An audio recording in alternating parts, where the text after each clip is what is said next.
balas, esas granadas, salgan, ¿no? acaben en territorio peruano. Por eso, ecuatoriano. Ecuatoriano, ¿no? Y ya le damos la bienvenida al señor Belaúnde, gracias por estar con nosotros.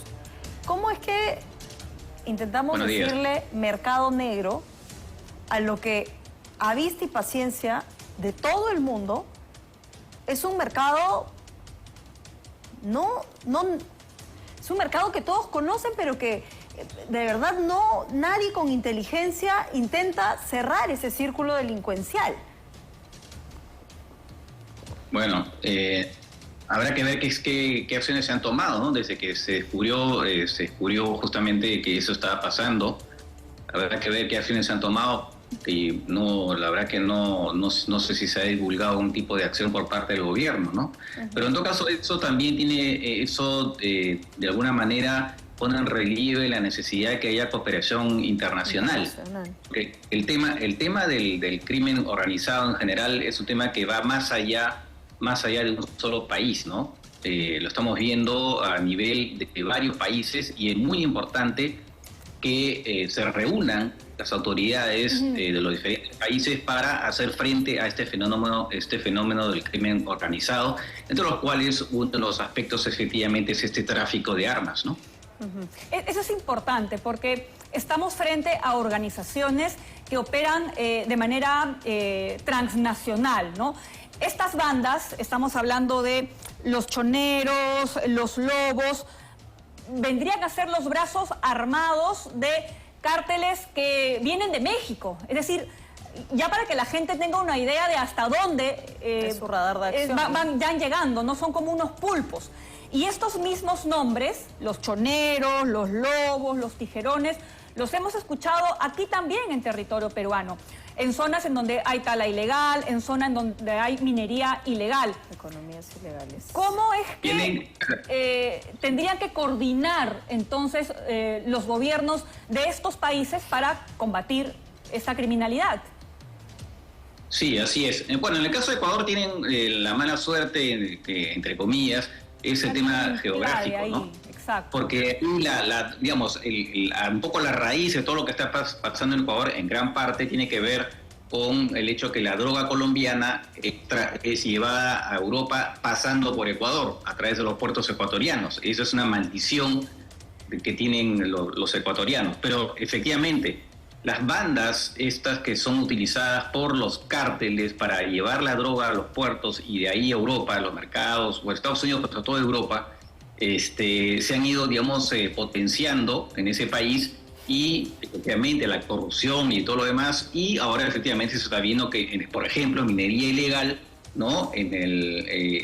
Hay presencia de ecuatorianos, ¿no? Que están, digamos, explotando, haciendo minería ilegal, y esto es gravísimo. Entonces, efectivamente, estos grupos, a medida que van tomando poder, estos grupos locales ecuatorianos, se van expandiendo también. Y por supuesto, en el caso de Perú, pues somos vecinos y podemos ser víctimas muy fácilmente de un crecimiento de este tipo de grupos cuando ya estamos con, por ejemplo, el tema del Tren de Aragua, que ya está acá, están las bandas brasileñas, ¿no? Los grupos brasileños en la Amazonía, en fin. Estamos sencillamente un poco de manera asediados, ¿no? Y por supuesto la criminalidad local. Y esto todo que es favorecido por la corrupción y de todo lo demás que sabemos que está pasando en el Perú. Ahora, reactivamente, ¿es un acierto lo que ha decidido nuestro país en las últimas horas? Y la pregunta apunta a que nosotros ya estamos aquí en la discusión de qué se hace en las fronteras hace muchísimo tiempo sin ningún cambio sustancial.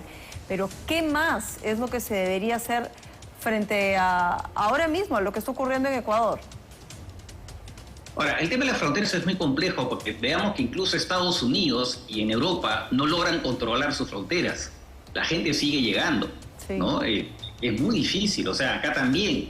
Y si encima hay casos de corrupción, en fin, además hay estas traficantes humanos, ¿no? que cobran a la gente para hacerlos pasar por la frontera, es muy complicado. O sea, no es tan fácil, pero efectivamente igual que lo que se ha anunciado, se tiene que reforzar efectivamente la vigilancia en las fronteras, pero lamentablemente es un tema muy complejo. Lo que sería que haber, bueno, todo el mundo lo dice, los especialistas, ¿no? Ese tipo de temas tiene que haber mucho más inteligencia, ¿no? Hasta qué punto los sistemas de inteligencia están funcionando adecuadamente, más aún en unas circunstancias como en el caso del Perú, donde los responsables de inteligencia van cambiando permanentemente, así también como los ministros del Interior. Entonces, claro, es muy difícil en esas circunstancias, ¿no?, que haya una continuidad de los esfuerzos, porque finalmente la lucha contra este tipo de fenómenos tiene que ser constante, ¿no? Y no puede haber, pues, permanentemente cambios, no solamente de gente, de responsables, sino también de sistemas y de métodos, ¿no? Entonces, eso también es uno de los aspectos también muy graves que digamos, que tienen que ver con la lucha contra ese fenómeno. Hay un tema de actitud también, Francisco, ¿no? Y que, por ejemplo, podríamos destacar del expresidente Rafael Correa, que a pesar de que tiene sus diferencias con Noboa, le ha brindado su apoyo. Él ha dicho, las diferencias las vamos a suspender hasta que ganemos la guerra, ¿no? Que es la guerra contra la delincuencia. Y te comento esto porque, claro, en alguna oportunidad cuando hemos tenido a directores de la policía, generales aquí con nosotros, hemos visto que efectivamente a nivel policial pueden haber muy buenas relaciones con los pares de otros países, pero no sucede lo mismo a nivel político, ¿no? Están como entrampados en las diferencias ideológicas. Eso se tendría que superar por este objetivo. Sí, claro. Bueno, acá en el Perú es claro, uno ve en las redes los comentarios que hay de políticos y que están, digamos, llevando, cada uno quiere llevar agua a su molino, ¿no? Y eso es terrible, porque evidentemente la lucha contra el narcotráfico y contra el crimen organizado es algo que tendría que unirnos. Lo que pasa que efectivamente, hay que decirlo, en la política también hay intereses, ¿no? Gente que está defendiendo, ¿no?, actividades como minería, como la minería ilegal, sí, pues, ¿no?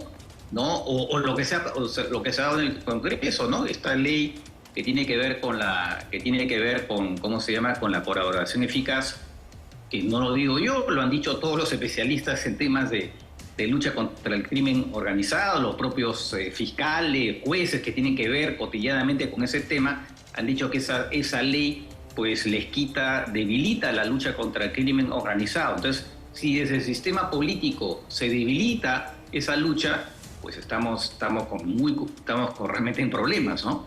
Entonces, si eso se suma a la corrupción, ¿no?, narcotraficantes que son liberados, por lo que pasó últimamente tras esta intervención en Pachacamac, liberados, en fin, ojalá que estos llamados hijos de Dios vayan a ser liberados también. O sea, lamentablemente, y como se ha visto en Ecuador, ¿no?, porque en Ecuador también hubo un operativo en Metástasis se detuvieron a varios responsables del Poder Judicial, de la Fiscalía, que también estaban totalmente involucrados con el crimen organizado. Algo similar es obvio que se está dando en el Perú, a todo nivel, la policía también. Entonces, si no se hace algo contra la corrupción y desde la parte política no se toma conciencia que no se puede, digamos, conceder ninguna ventaja al crimen organizado, pues estamos en serios problemas, ¿no? Ya lo estamos entonces, ¿no? Porque... No, de hecho sí, estamos en serios problemas y yo, tal como está el clima político actual, me parece bien complicado que podamos escapar a una situación parecida a la de Ecuador, porque de alguna manera ya se está dando. Porque además hay que ver que Perú es un país mucho más amplio, pero uno ve lo que pasa en Patás, lo que pasa en otras zonas del país, con la muerte, además, por ejemplo, el asesinato de líderes nativos, que están en primera línea. Entonces, claro, la verdad es que no da para ser muy optimistas, ¿no? Pero en fin, hay que reaccionar, ¿no? Bien, gracias Francisco por haber estado esta mañana con nosotros y sí, necesitamos capacidad de reacción,